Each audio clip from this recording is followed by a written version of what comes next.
Okay, good morning world. How are we today? Okay, it's been a minute since I have made a video, and first off I want to apologize if anybody cares about that.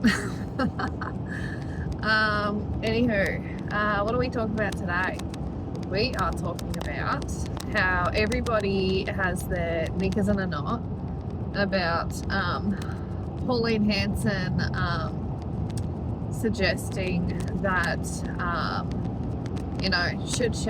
should One Nation be in power, that they would take a Donald Trump / ICE approach to illegal immigrants in this country. Now, firstly, let's focus on the words here. Okay, let's break it down nice and simple. I'm not suggesting that any of my viewers are dum-dums, okay, but there is obviously a bunch of dum-dums between politicians and news media people and the general public for anyone to have their knickers in a knot about this, really, okay? Because the language being used here, the words being used, was what? Illegal immigrants. That's right. Illegal immigrants. What does that mean? That means people who shouldn't bloody be here in the first place, okay? A lot of people come to this country, they come to Australia just as they do to other countries on working visas, and then they never leave, okay? And that's illegal. You can't just stay in a country because you just want to stay there. You have to do things properly, okay? It's the same thing as coming in on a freaking boat, mate, all right? You can't just come in on a boat and just be like, yep, whatever, this is my new home now. The country has its policies and its ways and its laws about how you can enter and stay. And why shouldn't we be rounding up the people who are here illegally and sending them back home, okay?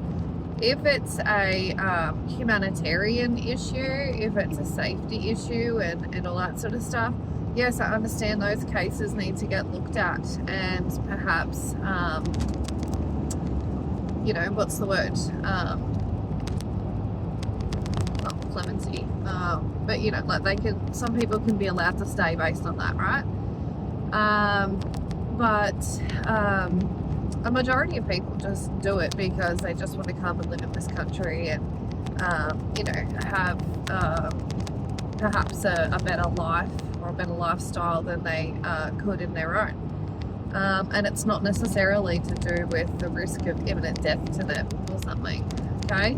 Other countries are actually functioning around the world, okay? It's not like just America and Australia and England are the only places that a person can live without, the threat of death by their government or something like that.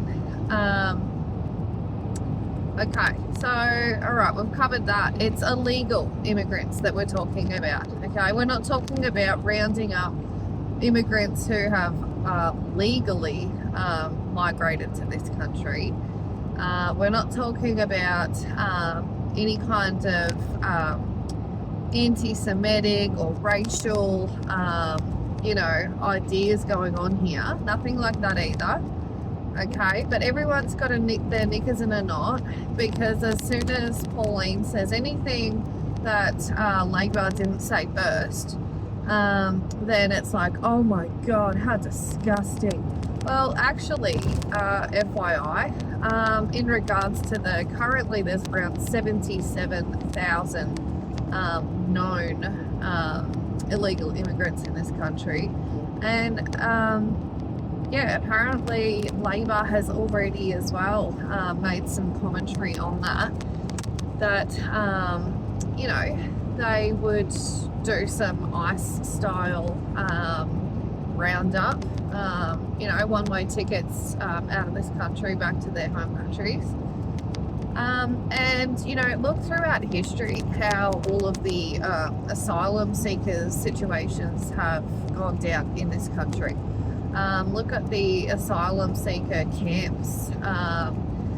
There's a long history there too.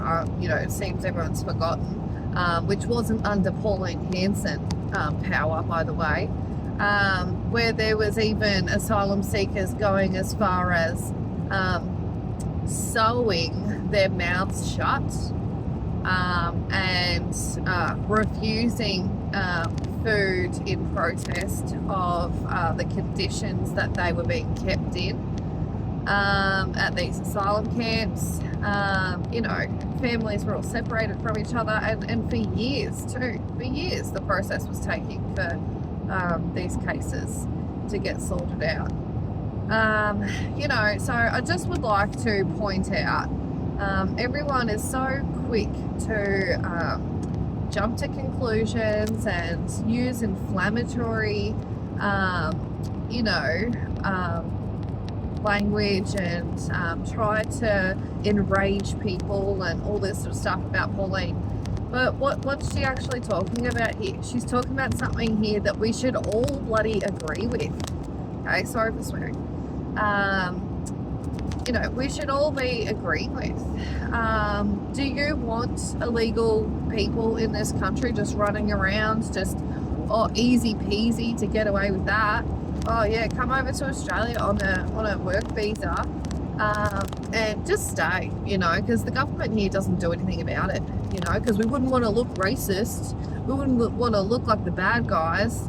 That's what it's like come to. And it's like, what is the security of Australia doing if they can't even handle 77,000 illegal immigrants? Like, if you've got that number, if you're aware of that, what are your people doing exactly? Like, are you lacking staff? Are you lacking the people to, go and round them up? Maybe we need to have some bounty hunter style companies set up in this country, like how they have in America. I thought Australia had an ICE system as well, for illegal immigrants. But I don't know. I don't know what's happening there. It seems very fumbled, in my opinion. It seems very poorly managed. If you've got 77,000 illegal immigrants in this country and you've done what about it? Why are they still here? That number should be 0.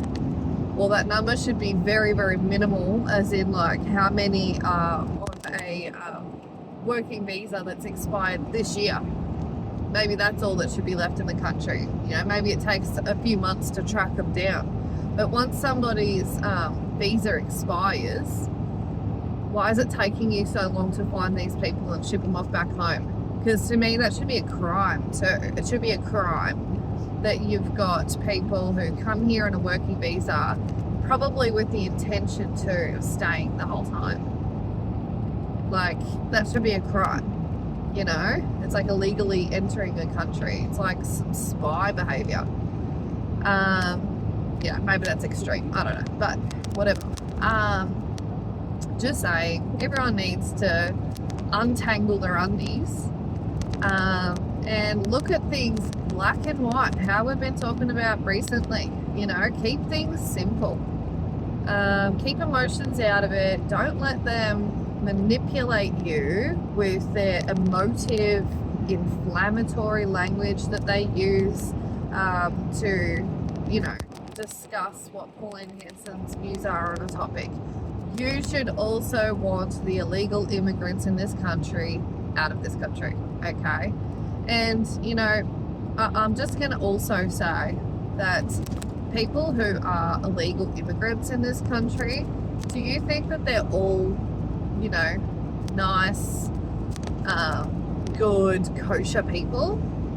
Or do you suspect as well that if they're willing to be in a country illegally, they might possibly have some, could be criminal tendencies? It could be that they are part of organised crime. gangs. You know, there's a lot of gangs, especially to do with bikie gangs and stuff, that cross oceans. You know, they are international. There's plenty of international criminal rings that people can be a part of. Okay, and let's not be silly. Some of the countries that we're even legally taking mass flooding immigration from have a lot of their own criminal problems as well. Okay, that's facts. Look it up. So, you know, maybe everyone should be a bit concerned about the fact that there is all these illegal, you know, people here in this country. Because what if it's somebody as well who, you know, perpetrates something against you or your loved ones? Would you care then? Would you care then when they're robbing your house, or when they're assaulting you on the street, or when they are committing a SA assault on somebody? Then are you going to care? Okay, because I think everybody should care about the potential issues that can arise from people who are illegal being just free to wander around and do as they please in this country. And that's exactly what they are doing, isn't it? If they haven't returned home at the end of their visa before it expires, then they're just wandering around doing whatever the heck they want, aren't they? And that's a particular mindset of a person. That's a particular attitude. And is that something that is, you know, cohesive with our Australian, you know, way of life and our values and, you know, morals and things like that as a country? People just wandering around doing whatever the hell they want. You know, basically just walking around committing a crime. You know, and I understand there are people here that might have some issues with their visas and, you know, might even like run out of money and can't book a plane back to their home country or whatever. Yeah, you can go to the government and get help with that, by the way. Okay, you're not stuck here. No one's stuck here. We'll fly you off home for free. Yeah, so that's my thoughts on all of that this morning. You know, I don't want to come across as though I'm just like blindly, you know, supporting Pauline Hanson without analysing the things that she's talking about and supporting or proposing. But to be honest, when you're looking at Labor, Liberal and One Nation, I think that it is a clear decision to be made here. And I can't even believe the elections are so far away, really. And I wish that we could just like kick the party out that's in charge right now and just install One Nation right now, to be honest. I really do. I hope that they are internally set up to take over properly and effectively and efficiently and not be wasting taxpayer dollars and not fumble it, because Pauline needs to take it seriously that this is like her one chance of, you know, taking her party like proper, national, big times. You know, and I believe in what she's been talking about. I support a lot of the things that she's been talking about and proposing. And to be honest, you know, there was another article that I read this morning that was talking about Australia's level of satisfaction in their lives, so like your life satisfaction, is at an all-time low in this country for people. All-time low for like the period of the last 10 years. And, you know, why do you think that is? I mean, and again, I'll say this as well. People still have not recovered from what happened to them during COVID, okay? And I really hate that it's almost like it's just this topic that is swept under the rug. Like, that was so 2020. Like, no, it was not just 2020. That went on for such an extended period of time in this country. And around the world, but I'm just talking about this country right now. And the effects of that, the financial effects of that, and the psychological effects of that have lasted. All right, it takes a very long time to build wealth in this country, especially with, you know, interest rates and cost of living increases constantly. You know, just if your cost of living is just going up, and, you know, it's only recently, please, that, you know, your basic low income wage has increased, you know. So prior to that, that's only happened in like the last, couple of months. Prior to that, you know, your wage was not increasing to meet the, you know, interest rate hikes and cost of living increases, you know, and your rent and mortgage just going up, you know, everything. So it takes a while to build wealth in this country. And then, you know, you throw a pandemic at people and tell them that they can't go to work unless the government says, yeah, your industry can return now under these circumstances. Do you know how quickly you bust through your wealth? Do you know how quickly you spend your savings? You know, and you have to sell things and like your assets and whatever just to survive, for you and your family to survive. Yeah, that can take years to regain. That can take years to come back from. We're not all sitting on, you know, millions of dollars in the bank or in property and assets and things like that. You know, for everyday people who are just living week to week, you know, sort of styles like that, yeah, it's going to take quite some time before you get back up on your feet. And I really hate that that's just sort of brushed under the rug. You know, people were losing stuff and, you know, I mean, trigger warning, but people were losing, you know, their properties and their businesses and all that sort of stuff, and ending their lives because of it. Okay, you can't tell me that, you know, people are just like over it, and, you know, to get over it and stop talking about it and stuff like that. You go say that to somebody whose husband ended their life because, you know, his business got closed down and could never recover.